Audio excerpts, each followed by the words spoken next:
Hello, today we will be learning about how to operate the hydrogen sniffer. The hydrogen sniffer is a combination of the Inficon hydrogen leak detector Sensistor ISH2000 and the Cincinnati TracerMate CS connected to a vacuum pump. The sniffer fills the unit up with the gas at a specific PSI and then, using the testing probe, checks for any leaks from valves or fittings and displays the results on the screen.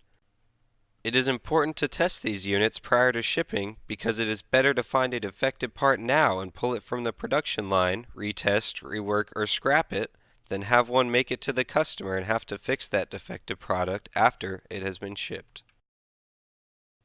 So first, let's go over how to set up the hydrogen sniffer.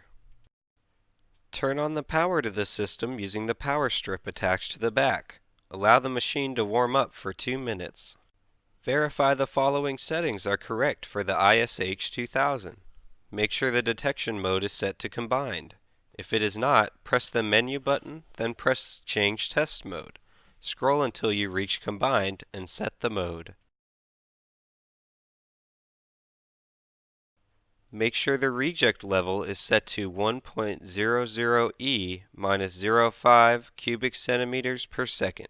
Contact your supervisor or lead to have manufacturing engineering change this if needed. Set the sensitivity level to 10. To adjust the sensitivity, press the sensitivity button, then set it using the plus or minus buttons. This tester uses a harmless tracer gas consisting of 95% nitrogen and 5% hydrogen, but be cautious when transporting or working around the gas tank, as compressed gas can still be dangerous. Turn on the gas supply by opening the valve on the tank attached to the unit. Verify the pressure is 140 plus or minus 10 psi. If it is not, notify your supervisor or lead and they will get you a new one. For the TracerMate CS, make sure the hydrogen tracer gas hose is connected and turned on. Verify the pilot air hose is connected to shop nitrogen and set to 100 plus or minus 10 psi.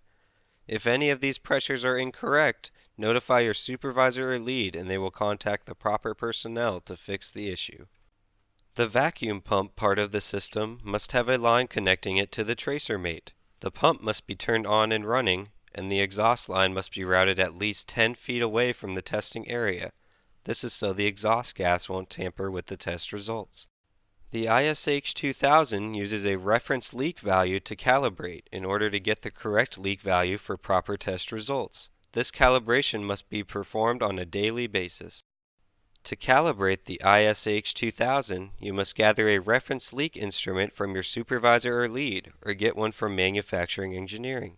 Verify the reference leak is pressurized to within the green area on the gauge. If it is not, you must get one that is before proceeding. Start the calibration by pressing the calibration button on the menu. Then press Start, then Enter. Follow the prompts on the screen, exposing the probe to the spot in the reference leak instrument until the calibration is complete. You may have to repeat this process a couple of times before pressing Save to complete the calibration once the Calibration OK message appears on the screen. The TracerMate must also be self-tested at the beginning of every week and must be auto-calibrated to the unit you are making every day or before starting a new run. To self-test the TracerMate, make sure the machine is on and replace the testing hose with the self-test plug on the front of the machine. Select the program indicated on the method sheet using the plus or minus buttons. Adjust the gas pressure by pressing the menu button. Then, using the arrows and OK button on the panel, select Channel Config, then Set/Span. Then scroll down to Set Pressure Regulator and hit OK. Change the input to Yes, then press Enter again. Turn the large knob on the back of the TracerMate to the pressure required for the program you are using. For now, stick with 120 psi. 120 psi is the default for cores and tube assemblies using this machine. Return to the main menu screen when finished. Now we can run the self-test by pressing the menu button, selecting Channel Config, and then the self-test button after that. Scroll down and change the input on the Start Self-Test line to Yes and press Enter. Double-check the self-test plug is inserted, then press Enter again or Start. If the test is a success, replace the self-test hose with the original testing hose and record the self-test on the log sheet kept with the machine. If the test is a failure, verify your connections and pressures are correct, then retest. If the self-test fails again, ask your supervisor or lead to assist you. In addition to the daily self-test, the tracer mate must be auto-calibrated for the unit you are working on at the beginning of work every day, whenever you are starting a new run, or working on any part different from the one the tracer mate has been auto-calibrated for. Check to make sure the pressure is set correctly according to the corresponding method sheet or blueprint for that part. Start by connecting a known good part to the instrument. Press the menu button and scroll left to the Program Cal button and hit Enter to begin the test. The tracer mate will indicate whether the part has passed the test or not. If a known good part does not pass, check the condition of the O-rings on the connections. Make sure the connections are secure and re-auto-calibrate. Ask your supervisor or lead for help if the auto-cal still does not pass. Once the calibration has been completed, continue with the normal operating procedure. Let's pause and review the machine setup at this time. Is the machine powered on? Is the hydrogen gas pressure 140 plus or minus 10 psi and the pilot air hose connected to the shop nitrogen at 100 plus or minus 10 psi? The exhaust hose must be at least 10 feet away from the testing area and make sure to calibrate the testers. When you are ready, move on to the next section. Now, let's go over the normal operating procedure for the hydrogen sniffer. Start by having the ISH 2000, the tracer mate CS, and vacuum pump all turned on, and verify the settings from the machine setup section are correct. Connect the part to be tested to the machine using the correct clamp for that unit. Press the green Start button. The tracer mate will evacuate the part of air, then test the vacuum of air. Once the vacuum is stable, the part is filled with the tracer gas, and that pressure is stabilized. When these phases are complete, the LED light ring on the tracer mate will flash white, indicating the tester is ready to sniff the part. Take the test probe for the ISH 2000 and place it in contact with the joint specified on the method sheet.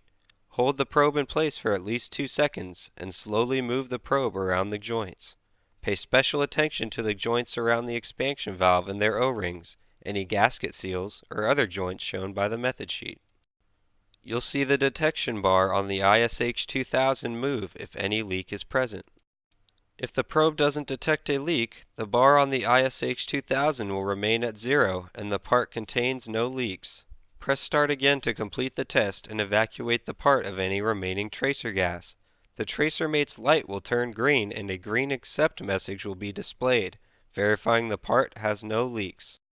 Refer to the following troubleshooting section for more information on what to do when a leak is detected and other common faults that occur during the testing process. When you are done testing, don't forget to turn off all power to the machine.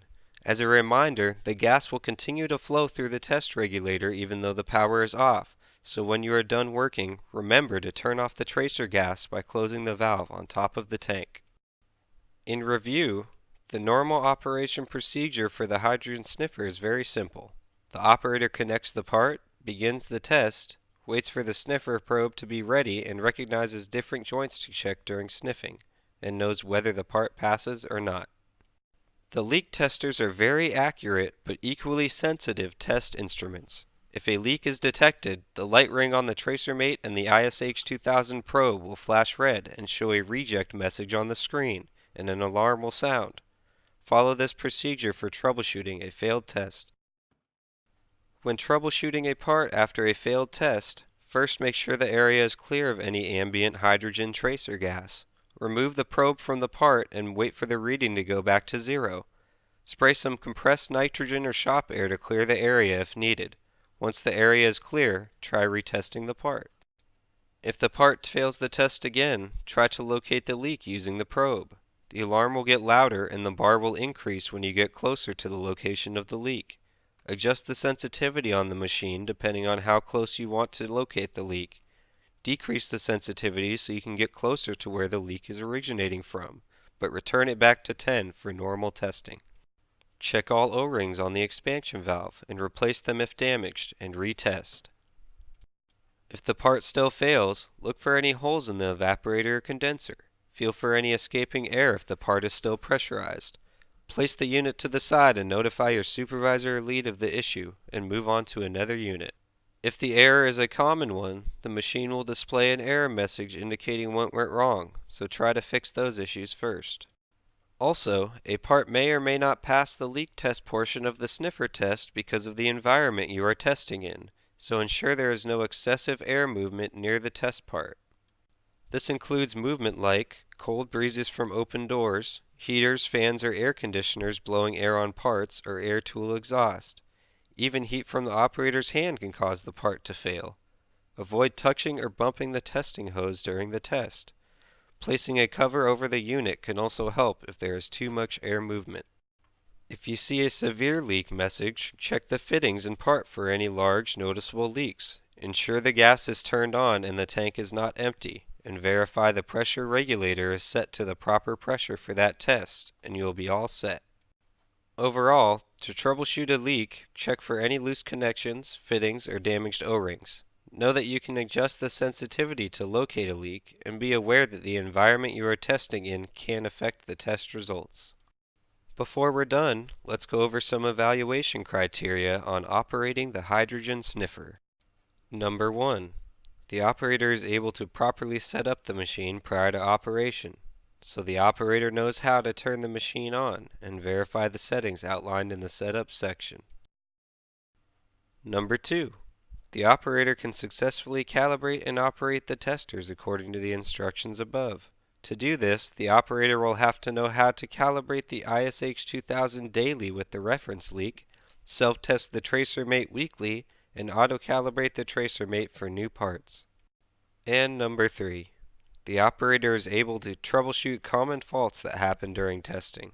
This means the operator knows how to locate leaks with the sniffer probe, knows to check for damage to the O-rings or core, and recognizes the effect the environment can have on the leak test.